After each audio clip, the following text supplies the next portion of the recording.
My name's Steve Morrow, and welcome to More Please. I love these kind of restaurants, the kind you can come for breakfast, lunch, or dinner, or all three. Today, we're gonna check out what happens at the Bad Alibi. I'll tell you what I want, what I really want, yeah. I'll tell you what I want, what I really want. What I want, yeah. A little bit more. A little bit more. A little bit more. Just a little bit more. We are now inside the Bad Alibi with Chef Corey. Now, the name's kind of got the Bad Alibi. Where would that have come from? It came from the owner, actually. When he was younger, he would always make excuses about going out, and his mom would always say, well, that's not a good alibi. So when he opened his restaurant, finally, he's like, oh, well, we want somewhere to bring people in and, you know, maybe have a bad alibi. Yeah, it makes sense. That's actually very clever. That's where they got the name from. And how did you end up here? Like, how did you end up working in the kitchen at the Bad Alibi? I actually, when the place opened, I was brought in off-site to help design the menu. Okay. Because I've known the owner, Jason, for over 15 years now, because when I was younger, I was working here as a co-op student, and Jason was one of the bartenders at the time. Fair enough. So we've worked in other places along the years, and he always said that when I open a restaurant, I want you to be the chef. Oh, fair enough. And I was like, all right, cool. That's fantastic. So, you know, Well, it's a good feeling. Yeah, a when little somebody's 14-year-old like, "Please kid, come work with me." always up on his high horse, like, oh, I'll be a chef one day. So Oh, that's awesome. And what do you like the best about being in the kitchen here? it's close to home. Like, my family lives around the area. It's hearty food, all soul food. Everything's done from scratch, and it's just, you come in and you feel like you're at home.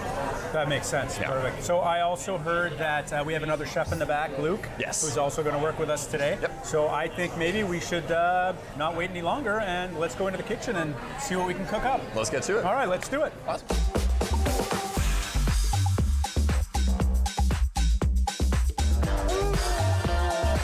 Just a little bit more.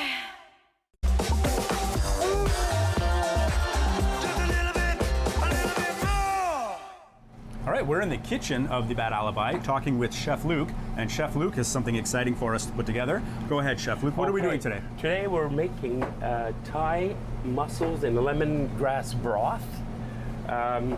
Here are the ingredients. I have for you salt, curry paste, soy, garlic, and sugar, fresh ginger, scallions and lemongrass, fresh lemongrass, and it's served with a garlic baguette at the end. So I'll start with chopping the garlic in slices.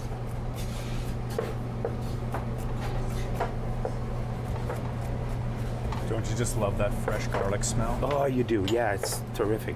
So about 1 tablespoon of fresh garlic. So, in 1 liter of water. Okay, then the ginger I don't peel. I just slice the way it is. Oh, really? Yeah, because I find that the skin has more flavor than the flesh does. That makes a lot of For sense. me. About a tablespoon. And you just put it in Just in put big in chunks like that. Okay. Yes, yes. Scallions. Take the ends out, like so. Cut them in pieces, like this. This. Lemongrass. What you do is you bruise it. Get the aroma out. That's what you do. Interesting. I've never had mussels with lemongrass. I'm excited. Oh, for this. it's something. Like this. And again, big chunks, just Big throw it in the chunks, pot. just in the pot. I'm gonna come over Juice here and of have a 2 look at this. limes. Oh, that's exciting. I'm gonna boil this for about 15 to 20 minutes to get the infusion in and the flavors out. Sugar, 1 tablespoon. Which isn't Quarter a cup. lot, but that's going to give you enough sweetness in yes, the broth. it's gonna balance everything. Okay, perfect. Soy. And then the soy with the bitterness of the soy and the sugar is going to Yes. blend that together. Yes. Salt, Beautiful. red curry paste. Last but not least, after everything's inside, everything's in, add your coconut milk. Stir. Cook it off 25 minutes to 30 minutes. Even better, longer the better. And there you go. This is your lemongrass broth. It looks like it's curdled, but it's actually not. It's gonna, with the heat, gonna reduce, and it's gonna be like that end result over there we have. It's gonna be like this. This is what you're gonna get. That looks amazing. And what you do is, for service, you steam your mussels in this broth. Oh, that sounds. Yeah, my mouth is watering right now. It's so. Oh, look at how rich that Add looks. your mussels. These are Newfoundland blue mussels, by the way. And what I do is just add a couple of limes, skins in there. Let that simmer for not even 5 minutes. Okay. Okay, after. Wow. What you do, they serve in these bowls. You can grill your bread at the same time, right here. And that's just bread with butter? Just or garlic butter. garlic butter, Garlic even butter better. and a hoagie roll. Nice. Yeah. The flavor that comes out of this is unbelievable. When you dunk your bread in the broth, Yes. it's just, Oh, that's fantastic. yeah. You can either do it with red curry or yellow curry. Okay. But if you like it spicier, you can do it with green curry. I like really spicy, but I also understand there's people that don't care for too much sure. spice. Yeah, but this portion here is an appetizer, but you can also have a main set up for it in a bigger bowl, say twice the size, and that's in the future we'll have our new menu up. Yeah, so if you And want something to start the meal, it's perfect. That's If you right. want something This to is- as a meal, Yes, and I'm telling you, it's filling, and with the bread, it's just exceptional. yeah, it's gonna add. And Yeah. then, like you said, dipping the bread Dipping in the bread in the broth. broth, that's the key to that. Yeah, It's I'm looking forward to this. Yeah. Oh, for sure, for sure. Okay, now. So is this one of your recipes that you've come up with? This is the accident recipe that I just the whipped up. accident Yes, recipe. it's Oh, just- I feel like there's a story behind this. I was just experimenting and just adding stuff here and there and tasting, and with no fail. After I think the 8th attempt, it just perfection, and it just worked. And the flavors meld in. This is your bread on the side. Go like that. Not only does that look pretty, it looks delicious Okay. also.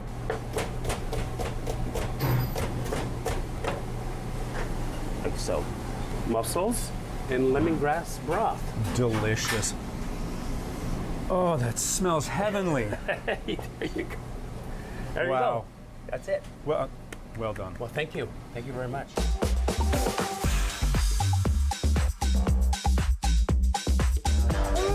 Just a little bit more. Just a little bit more.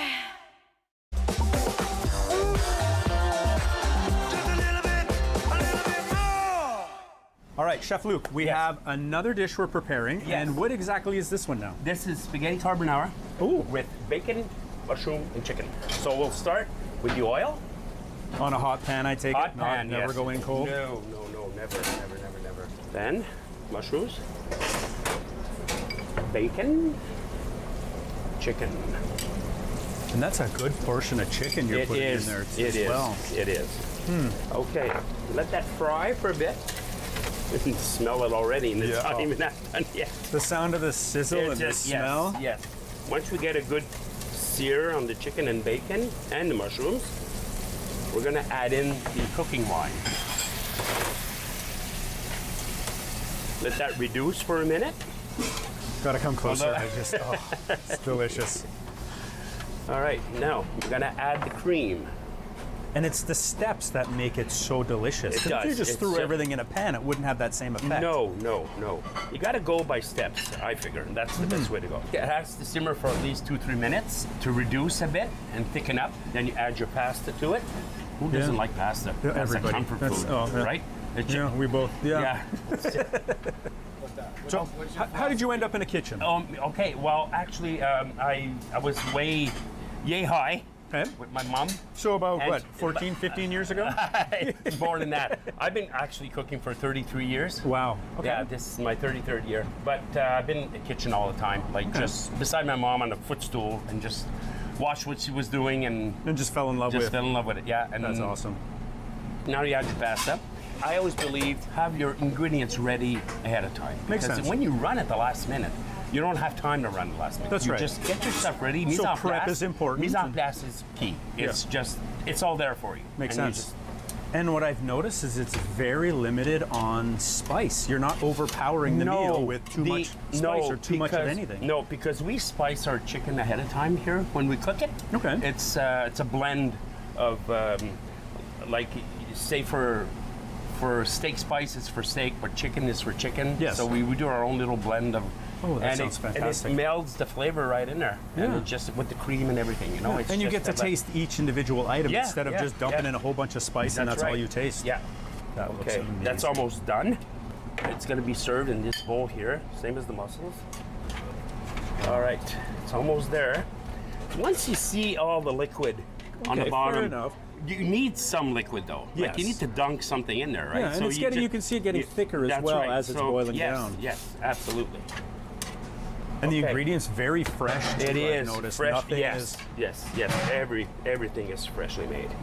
All right, plate up.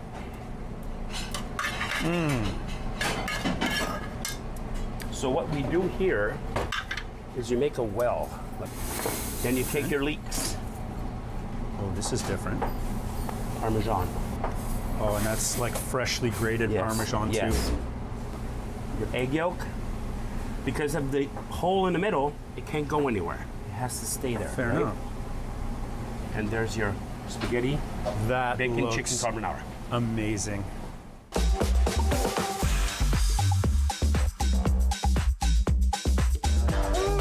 Just a little bit more.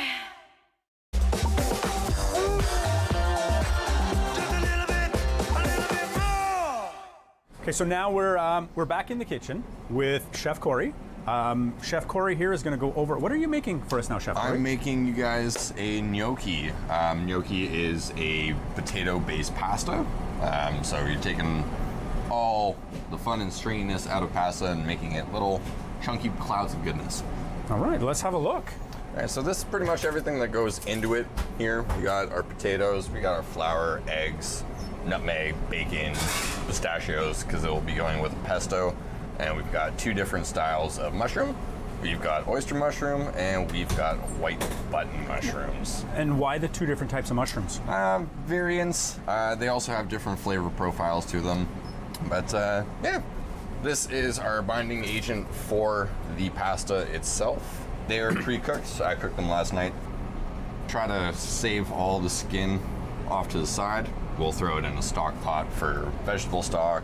Take it to a grater. Don't catch your fingers on it, it's not fun. And did you come up with this recipe? I did. Okay. I was dating an old girlfriend of mine and she was Italian, so I had to impress her family some way. Oh, And, okay. There's always a story. Yeah, There's always a story behind a when good you meal. hand make pasta for a family of Italians, you Yeah, know, it's going to be picky. So they you know what embrace you're you. doing when it comes to making gnocchi. Yeah, Now, what's the proper term? Gnocchi, no gnocchi. gnocchi. Gnocchi. Okay. Once it's all beaten down like this, take an egg, make a little well.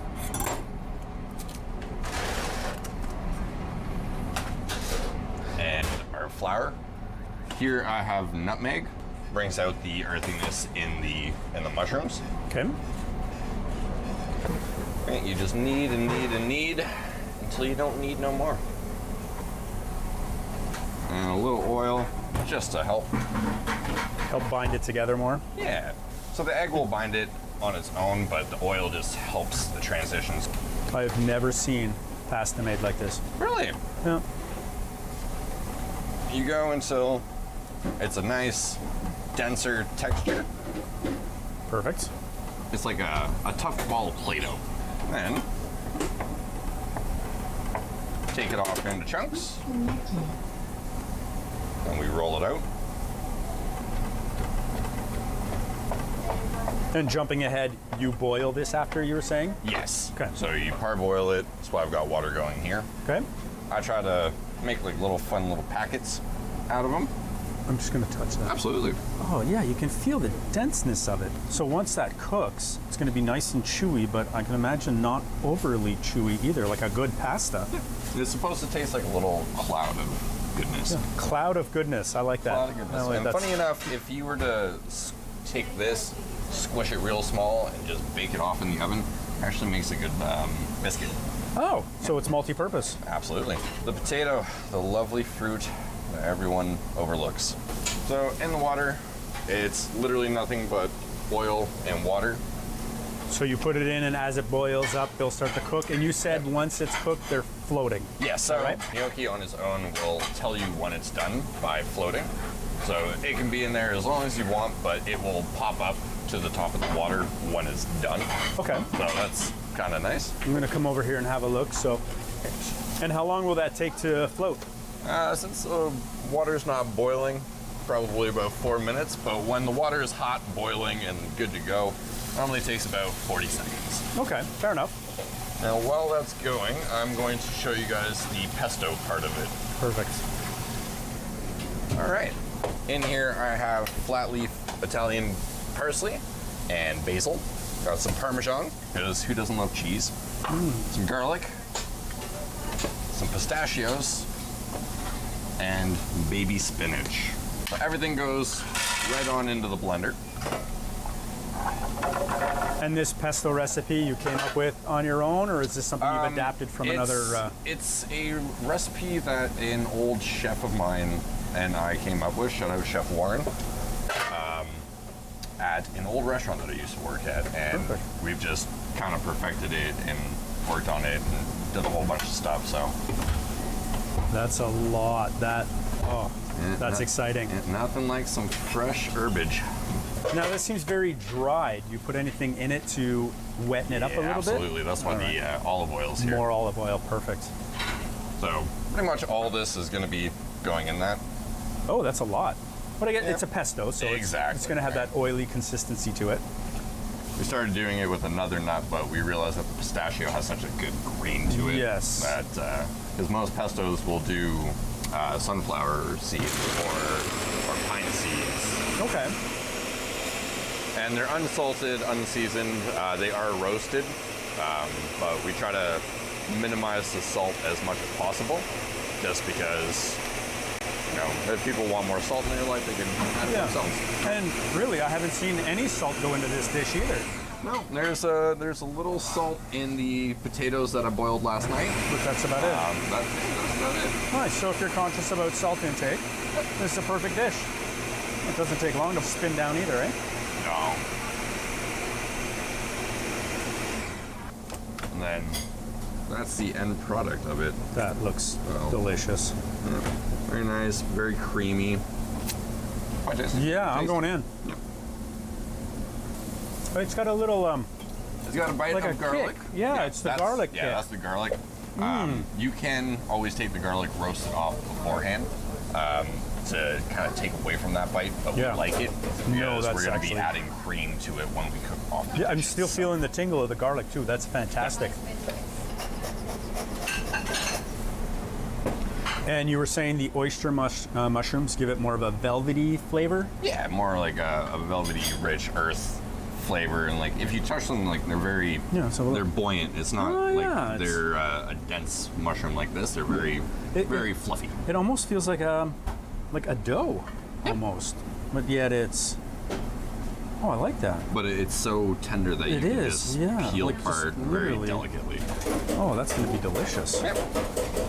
The main protein of this dish is actually the mushroom and the gnocchi itself, and it's very, very effective. I actually used to eat this for breakfast. Oh, almost that's every day actually. with, like, a bunch And you of don't bacon really on it. cut these down any more than that. You just leave You it. literally just break the them. strings. You don't want to actually cut these because for some reason this mushroom has a very odd anger against metal. Fair enough. It'll turn a different color very quickly. Oh, okay. So Yeah, you it's just very rip it odd. apart. Yeah. You got some bacon going. I mean, you can't go wrong with bacon. And some onions. Oh, as soon as it hits the pan, you can smell the combination. Big With a time. little bit of olive oil in that, with the bacon and the onions. Delicious. Fantastic. Oh, and you actually smell the difference with the mushrooms added in the two different types of mushrooms. Yep. And it's quick because they're just added too, right? And then you're adding in white wine? White cooking wine, yeah. Okay. It's just it's mainly to deglaze the pan, keep all the flavors to the dish itself. Okay. Now, do you get a very strong white wine taste out of that, or is everything else with the Not combination? really. It kind of marries itself very well, but you see how everything is kind of browning. Yeah, that looks amazing. We want that to stay in the dish because And not stick to the pan. yeah. So when you deglaze the pan, it takes all the sugars that were on the dish from the vegetables itself. It just kind of reactivates it and lets it say hello to the dish itself. And another trick you learned along the way with all your hundreds of years of experience. I won't say hundreds. I look very young for hundreds of years of experience. Maybe 17. There you go. We'll take that. Yeah. You started when you were, what, 4 or 5, right? I started when I was 12, actually. Oh, even better. Funny enough, in this restaurant, back Wow. in the day when it was Rockin' Johnny's, I was washing dishes. Nice. Yeah. Oh, that looks fantastic. So then your pasta goes in. Yeah, and the gnocchi goes in itself. That's a hearty portion. Oh, it's a big I can't wait to see that plated. It's a big portion. And you said whipping cream goes in after. Yeah, 35%. That's going to be rich and delicious. Yeah, that is the idea. As you see, the stringiness from it, that's from the Parmesan in the pesto itself. Makes sense. But before we add the cream, we add the spinach because, like I said earlier, when heat touches spinach, you might think this is a lot. It's really not. Yeah, once it boils down or cooks down. And I will take a little bit of the pasta water just to have a little bit of the saltiness of the water, plus reminds the potatoes that they're home. An original dish with just a little extra, a twist to it, which makes it so much better. As you see, the spinach is already wilting down. So whipping cream, how much are you putting in? Roughly a quarter cup. 4 ounces. Okay, that works. Oh, that looks heavenly. Right. It brings it up. It brings the color a little more lively. That's the white to the cream. Yeah, I see what you're saying. It's a nice colorful dish. You've got, the spinach in there, which is popping. And that's it. Transfer it over to the bowl itself. Make sure to evenly spread it. Grab some Parmesan cheese just to finish it. And that's it. gnocchi. Yeah, I'm leaving. Bye, guys. See ya.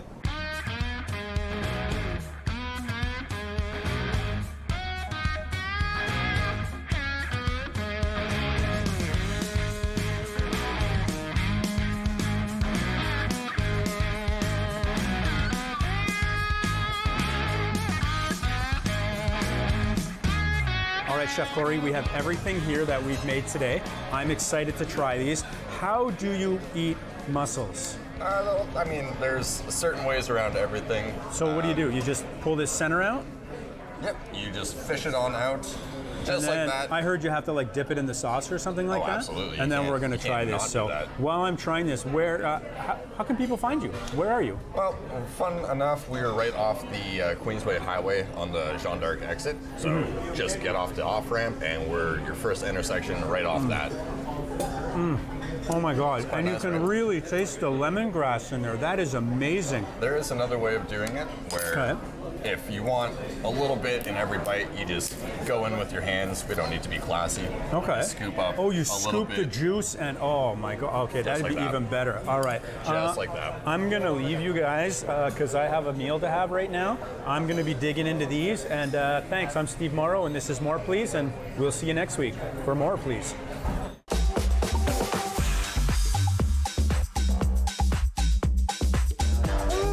Just a little bit